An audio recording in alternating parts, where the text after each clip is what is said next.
Welcome everyone to a new game on the channel called Capitalism Lab. So very interesting how this all came about. Um, a couple of days ago, I was looking on Steam, doing what I normally do, looking through the new releases and then more importantly in the upcoming releases section and just getting an idea of what games might be released in a few days or maybe even a few weeks from now. And I noticed that there was a listing for Capitalism 2. Now, if you're familiar with the Capitalism series, they are business simulations or economic simulations, tycoon type games, if you will, and they're known for their depth. And they have a very wide following. They've been around for some time. Capitalism Lab nor Capitalism 1 or 2 are very new releases. These games have been out for several years at this point. Now, Capitalism Lab is the newest of the three between Capitalism 2, and then Capitalism Lab. And from my understanding, it's still being updated to this day. You can see that there is DLC that has been released, also various mods that you can download. I have done neither. I don't have any mods and no DLC installed. This is a fresh install, and I'm playing on Windows 10 computer, which is a concern for some of the games that have been out for a while. You know, you're not sure if it's going to be compatible. Will it run in Windows 10? Are you going to have to use maybe Windows XP compatibility mode, things like that? I didn't have to do any of that. Um, and the reason this, to make it even more interesting, is sometime last year, around October, November of 2016, I received an email from the developers of Capitalism series, and it contained a free registration key. So they gave me a free copy of the Capitalism Lab game. Now, at the time, I didn't have any time available to do anything with it, but you know, with a few days ago seeing that they were releasing Capitalism 2 on Steam, I decided to go ahead and give it a shot. Now, I have not played any of the Capitalism games in the series up to this point, but I have heard a great deal of good things about them, in particular concerning the depths of the games themselves. I can imagine just from the little time I've spent trying to get used to the game a little bit before I started the series, I can imagine just how many hours you could put into these games and have a great time doing it just because of the breadth and the depth of the gameplay itself. So this isn't a sponsor series, nothing like that. They did offer a free registration key for the game, which I am very thankful for. It's always appreciated. So I thought, hey, now I've got some time and circumstances have allowed this to happen. So let's give the game a shot, just like I do with any game on the channel. If it's fun and I'm enjoying it and you guys are enjoying it, and I see that the views are up for the series, we'll continue it on. If you guys aren't enjoying it or I'm not enjoying it, then the series won't last very long. But either way, we're going to have some fun learning more about the game. So we're going to choose from our options menu, we're going to choose new game, and you've got tutorials, scenarios, challenges. I'm going to do custom game. Pretty much the only time I've got in the game, more or less, is in the tutorial section. I learned just enough about the UI and the gameplay itself to know that it should be a lot of fun. So we start out with, in setting up a new game, we've got all these options. All right, because this is a very in-depth game, and you're going to see that as we get our new game set up. All right, we've got our corporate color. I chose the bright green, just because it should stand out on the graphs and UI a little bit better. But other than that, that's pretty much the reason. Now, I like the logo because it looks like a Qbert level. Actually, it'd be nice if you could put Qbert right up here on top. That would be icing on the cake. But already you can see, just from the background, we hadn't even gotten into the game, you can see sort of the art style. Again, this game, several years old. But I think the graphics actually look pretty nice. And they definitely convey the message, which is to tell you when you're looking at apartment buildings versus commercial buildings and so on. So I think the graphics are on par with where they need to be to this point, and we'll see more as we get on through the series. All right, so we've got our name set up, difficulty rating. Level 2 is normal difficulty. I definitely don't want to go any higher than that because I'm likely to struggle quite a bit, at least until I learn more about the game. We go to the environmental tab, number of cities, you can go all the way up to 7. Now, I don't want anything to do with that here at the beginning. That's way too much for me to have to deal with. So we're going to keep it simple as possible, at least through this initial playthrough until we can get some things learned, some more knowledge about the game. Startup capital, let's just go moderate here. Random events, we want to leave those off. I don't need anything to complicate the process while I'm trying to learn. The game starting year, this really affects more than anything at least to the best of my understanding, the amount of technology and which technologies are around in the game. So new technologies are discovered as you play throughout the game. And so we'll just leave that at the year 2000. Retail store type, you've got some options.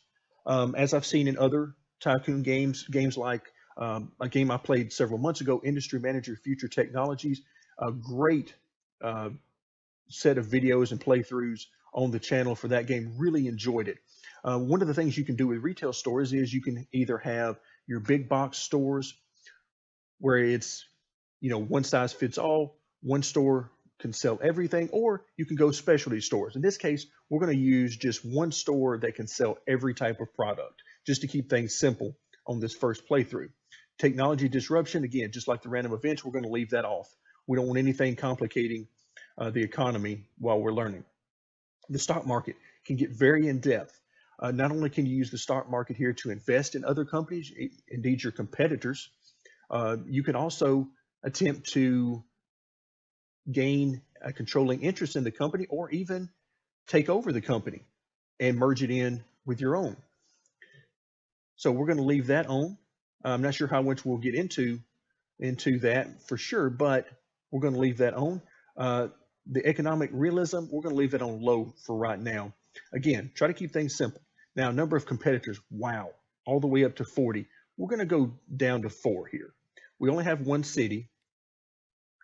4 competitors seems like plenty to get started. Now, their startup capital, I'm going to go moderate for them, just like I did with me. Their aggressiveness, let's go moderate as well. Their expertise level, let's leave them at none, because quite frankly, I don't have any expertise and I don't want them to start out too far ahead of me. Show competitor trade secrets. Now, I don't want to see their trade secrets. I want to see what I would be able to see in real life about a competitor, and I definitely wouldn't be able to see their secrets. AI-friendly merger, sure, leave that on. That's part of business in the real world. If they merge or have a takeover, then by all means, let's allow that in here. The competence of the local competitors. Now, you've got, from my understanding, with my limited time in the game, is that you have essentially 2 types of competitors in the game. You have your direct competition. These are your corporations. They're trying to become as large as they can, make the most money, and all that type of thing. Then you have your local competition. These are your mom and pop stores like you would find in any city. They're not huge conglomerates.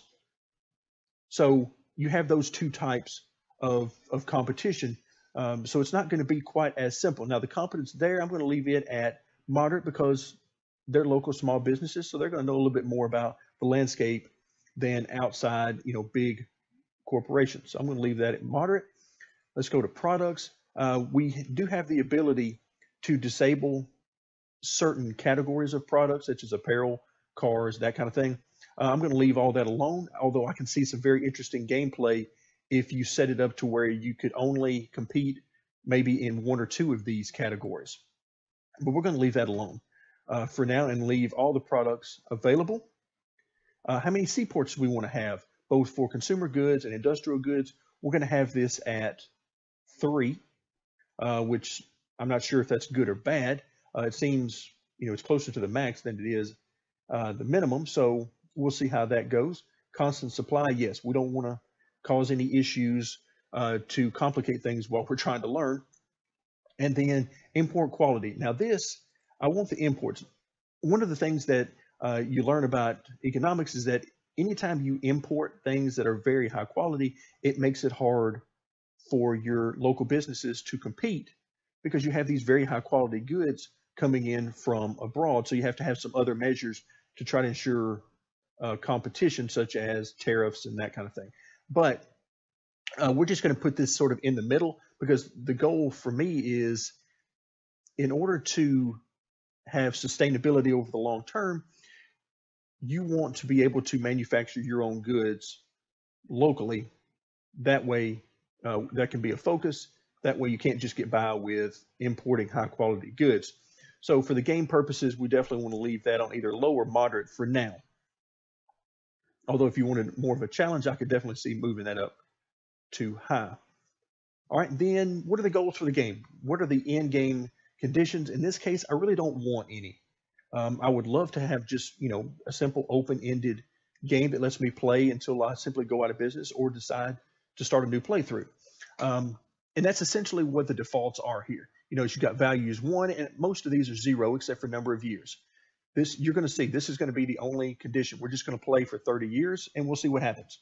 Either 30 years or whenever we go out of business, one of the two. You've got other options here on value 2 that are dealing with, your stock, number of employees. If you have certain goals that you want to meet for the end game, there you go. And then you've got industries and products if you want to focus on, just as we saw earlier on a different screen, if you want to limit the industries and products that can be used.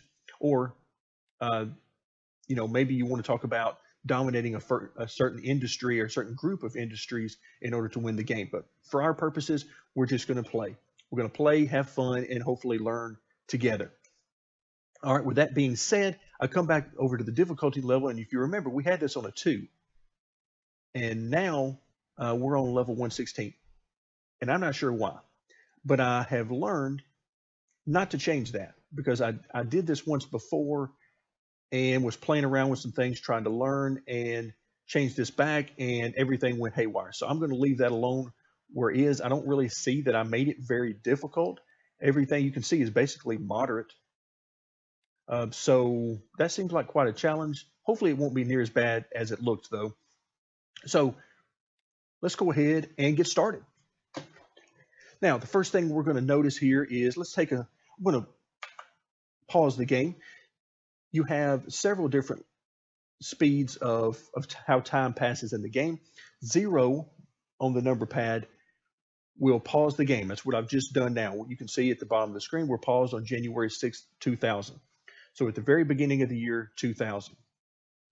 And then if I press the 1 key, that will be the slowest time passage, 2, 3, 4, and then finally 5, which would be by far the quickest passage of time, allowing you to really make the game suit how you want to play. I mean, you could play 30 years very quickly, if you leave it on the time scale of 5. But if you leave it on a time scale of 1, maybe 2, time is going to be going by very slowly, so it'll last quite a bit more time. So again, customization. Customization is wonderful, and I am all in favor of having many different ways of playing, and we're going to see you've got a lot of different things that you can do in this game. Let's start off by taking a quick glance around the map. You can scroll in and out, and we can see the mini map in the top right. There is a river running right through, along with some letters along the side, and those are the seaports. You can see 3 of them right here in the center of the screen. The C's are for consumer goods, and the I's are for industrial goods. So that's what we're seeing there. Very interesting that you have a river going right through the middle of the city. So automatically you can see that there is quite a bit of room on the map here for growth. You can see, you've got your downtown areas here where there is going to be a huge population or a huge number of people as they come to the workplaces each day. And then you have sort of your rural areas and then the areas that have yet to be developed. And I'm sure we'll be seeing more of these as time passes. Also, you can see there are some natural resources that we can get involved in. We can start mining, we can do farming, we can do strict retail where we don't make any of our own products. We simply import all of the products or purchase them from other factories not owned by us. See some more of the seaports. And all right, let's keep going. There's some silica, another natural resource there. Aluminum. All right, so it doesn't seem to be quite the same amount of space, although there is a good bit of space down at the bottom of the map. Let's go back up at the top. Now, the one, I'm not sure if you would say gripe, but it's probably the closest thing to a complaint I have so far about the game, and that is the control scheme. Now, first of all, with an economic simulation or a Tycoon type game, you expect a lot of depth and to have a lot of options and a lot of maneuverability within the game itself. However, in this game, the first thing I always want to do is use the WAS and D keys to scroll around the map. You can't do that with this game. Also, the arrow keys on the keyboard do not work. The only way, I have two ways of scrolling around, and that is to use the edge scrolling, simply on the edge of the screen, left, right, top, or bottom, or I can hold down the right mouse button and simply move the mouse in that direction. The problem I have is I usually don't remember to do that. So I end up hitting WAS or D keys and causing other options to pop up. So if you see that as on the video as we're playing through, that's probably what I did. I probably hit one of the controls that I'm used to using and simply brought up an option I didn't intend to. All right, so I think we're gonna start out up here. Quite a bit of room here. Now keep in mind, our competitors are gonna be purchasing land. They're gonna be setting up retail, setting up factories, and so on, just like we are. So we're gonna have to keep that in mind. All right, first thing we wanna do, take a quick look at how much money we've got. We got 30 million. So not a terribly high amount of money. I can tell you that. It seems like a lot of money, and of course, for an individual person, it would be a lot of money. But to set up our company, it's not going to go very far. So we may have to very quickly get into borrowing some money, or even having additional shares of the company being sold. All right, so let's see. First of all, we're going to need a retail store, department store. All right, so it's going to cost us $1 million to build this, plus the cost of the land. And as I move the cursor around, you can see these different plots of land cost different amounts of money. Right now, we're up near $9 million. And you can see if I choose an area that already has something on it, we would have to acquire that land plus the cost of the land. So we'd have to clear things out. All right, I kind of like this area right here, but here's the problem you get into. When you're setting up retail, where do you want to put retail? Well, you want to put retail in areas where there's a lot of foot traffic. And the way we can tell that is by looking at the top left-hand corner at the customer traffic index. Right now, where we're at is at 21. That's actually pretty good, considering some of the things I've seen before, like in the tutorials. So we got 15, 12. If we get way out here, you get 9, maybe 12. All right. 24, you get closer to downtown, 39, 42, 48, and so on. Wow, 99 there. But you can see the land cost, $32.6 million. And that land's not available, but you can see very high numbers there. But we can't afford that. So we're going to have to choose an area, let's see, 18, 21. All right, I like that, but we can't afford it. So I'm going to have to choose, let's go ahead and choose right here.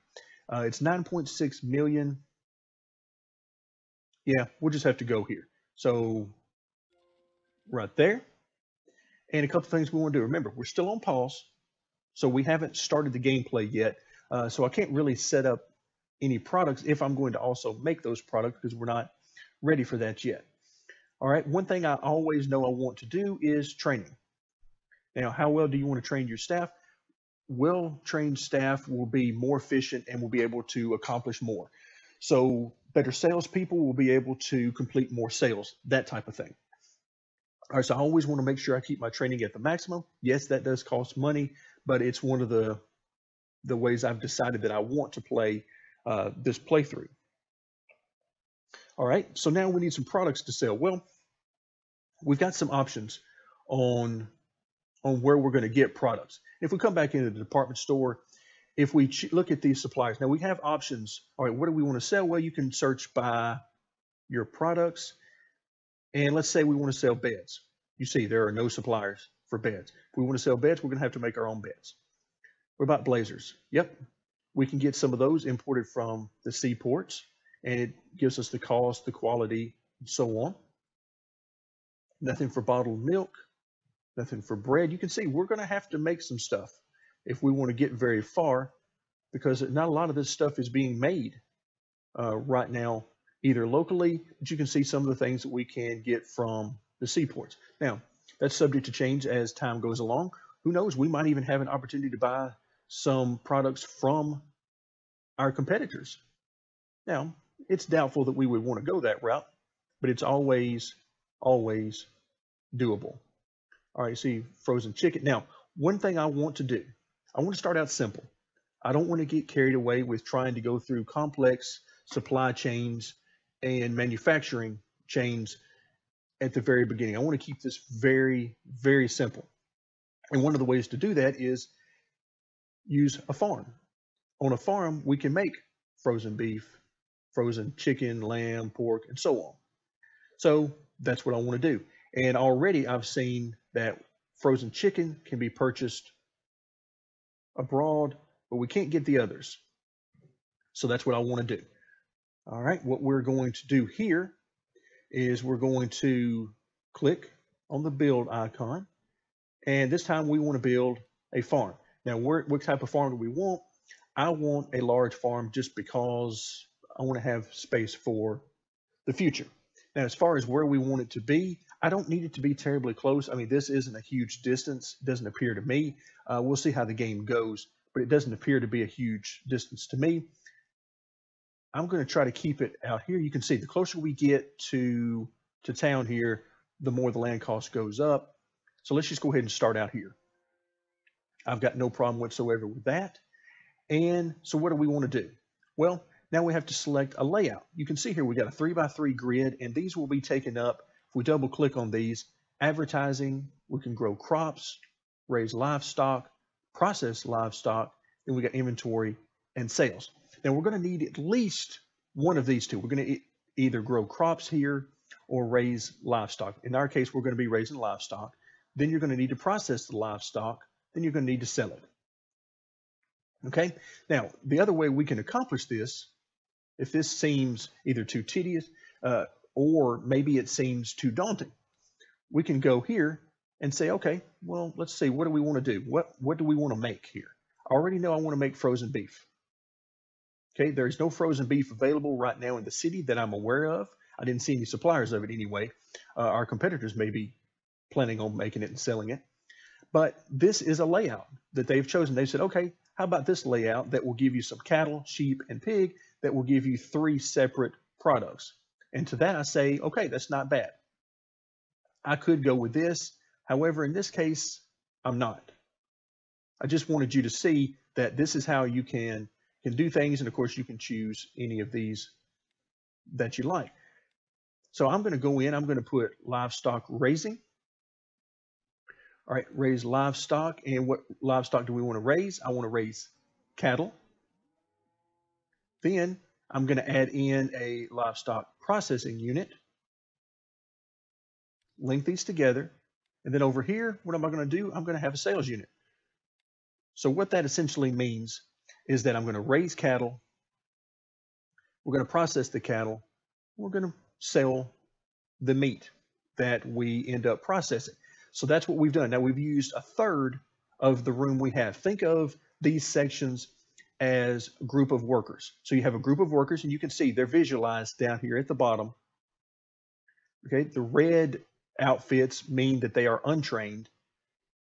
And I believe blue will, if we decide to trade them, which of course I'm going to train them as much as I can, they will become blue when they're well trained, because better trained means they're more productive. So we have a group of workers to handle the cattle. Then we have a group of workers to handle the processing of the cattle. Then we have a group of workers to handle the selling of the meat that we get. So for right now, livestock raising. What livestock do we want to raise? I want to raise cattle. And then we're going to do processing. Again, we're going to link these together. And then we're going to do sales. I'll tell you what, let's hold off. Because one thing I want to see is I might be able to get by with only one sales unit for this. I'm not sure though. We'll see how that goes. In fact, let's go ahead and set this up, because my goal here is to have all 3 of these be working with cattle. I'm not sure if I'm going to need all 3 of these just yet. We'll have to see how the supply and demand works out. But that's how I want to get started. All right, I'm going to go ahead and start time going at a very slow rate. Right now, if you watch the bottom of the screen, time will continue on. And you can see the rate at which this is the slowest that time can travel. One day takes quite a while at this speed. And let's go ahead and set up our first product. I'm going to go by supplier. The supplier is us, and we don't have any products yet. So that must mean that up here, we're not quite ready to go. You can see we're already low on money processing. We need to select a product now that things are going. The cows will give us one of these three. We want, and oops, not that one. Double click here, frozen beef. There we go. And then of course our sales will pick up and start doing the frozen beef. All right. So again, I'm learning this as I go, just as you guys are, unless you played this before, and then hey, you're in great shape if you've already played before. So now we have purchase. We've got the frozen beef. Now the sales department will pick this up. We've got our training going. All right, so we're making our own beef. We're selling it. Now, a couple of things we want to track here. All right, we're going to track our market share. Remember, we're here in the department store. We have room for, it looks like 4 products here. Right now, we only have 1, and that's fine. We're just trying to get started right now and get things going. I'm not so much worried about the money, even though we're very low. But let's see what happens. All right, right now we're looking at our market share. We're looking at the overall rating. You can see we're quite a bit higher here. 468 is what this frozen beef is being sold for. Elsewhere, we're only selling it for $3. All right, instantly we need to raise our price. Now you notice that is going to lower overall rating. All right, now we're at -5. I don't like the negative numbers. I'm honestly not too sure of what that actually means. Does the negative itself entail anything, or is it simply that we need to stay, because my understanding is that I need to stay higher than this overall number over here, which we definitely are by a good bit. So we'll see. But right now, if you compare, they've got us on the brand. They're at a 37, we're at a 0. Of course, we don't have a brand right now, but we're going to work on that in just a moment. Quality, we're at 30, they're at 31, so we're roughly equal there. We're still a good bit lower than them on price, so I think that weighs itself out in the overall rating of us being higher than them. But again, that negative still worries me. I noticed that our sales are still not going all that well. Let's take a look at the supply and demand at the bottom. All right, first of all, we'll view the supplier, just make sure, yep, there we are. We are the supplier there. All right, so supply and demand. Now, if I hover over, you can see this pop-up window says that the yellow bar is the supply, orange is the demand. Yes, just as it's labeled. So that part's easy enough. It says whenever the demand bar is longer than the supply bar, which it is in this case, it means you do not have enough supply to meet the demand. So what that means is that so far, which we haven't gotten that far into this yet. Again, time is moving by very slowly. If we speed this up, I'm going to go up to a 3. You can see how quickly it's going by now. Okay, if I go up to a 3, we're selling 120, 130. You can see sales are definitely going up now. Okay, very nice. Now, if I come back over, let's see how we're doing here. Let's turn the graphs on. 160, it looks like. Oh, we need to turn that on. I forgot to link that up. So our sales department was sitting here doing absolutely nothing. All right, so now everything is working. Let's see how the totals go. All right, so far so good. Again, you can see there's so much more information here. You've got a yellow bar for supply, orange bar for demand. I'm keeping an eye out more than anything on this quantity, because I want this quantity to continue going up. And what I'm going to watch is the supply and demand off of that, because as long as the supply is going well, and you can see right now, for the most part, our profit is coming back into the right direction toward the green and getting out of the red. All right, it seemed like it stalled and now it's headed back down some. Okay, that's definitely not what we wanted, but now we're headed back in the right direction. That could have actually been when some more purchasing was being done by the store. Our store was purchasing more of the meat. Now let's come back over here and see 240. Back over to the farm, 240. All right, so we're at this point, we're able to sell everything that we're making. But let's see what that actually means for us in real terms. All right, so far we're still doing good on our rating, meaning that our price is at a pretty good spot. But if we look at our supply and demand down here, you can see once again, the supply bar is lower than demand bar, which means we have a lack of supply. We're about halfway up on that.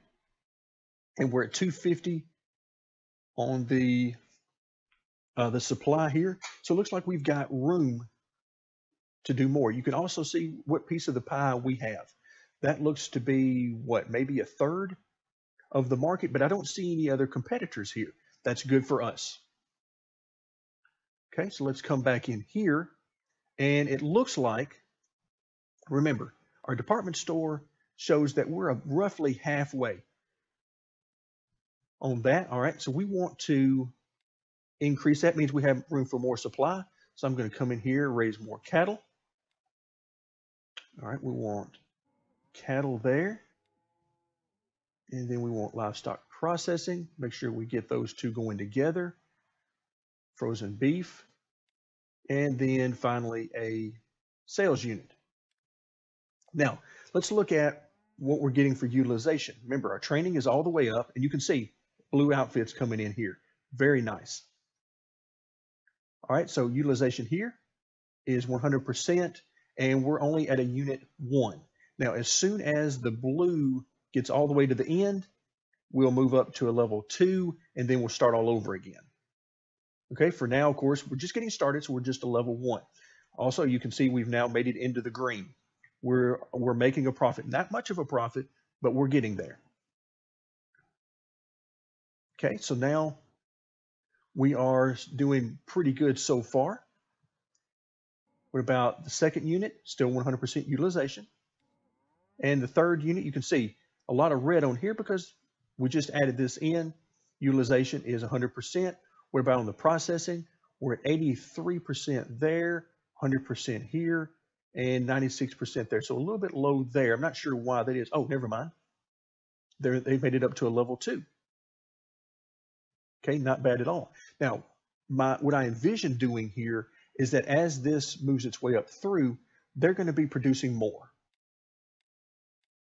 And then eventually I'll be able to change and just have one working cattle and then one working maybe the sheep and then another working the pig or something like that, maybe chickens, who knows. But that's the idea. Now, utilization here you can see is very low, very low. In fact, that's why I was thinking that I might be able to get by with only a single sales unit, although I'm not sure exactly how I would work all that. But anyway, in fact, let's go through here. Let's go none. And then I'm going to connect it this way and see what the utilization does on this unit if I do it that way. All right, so we got 7% there, 0% there. Interesting.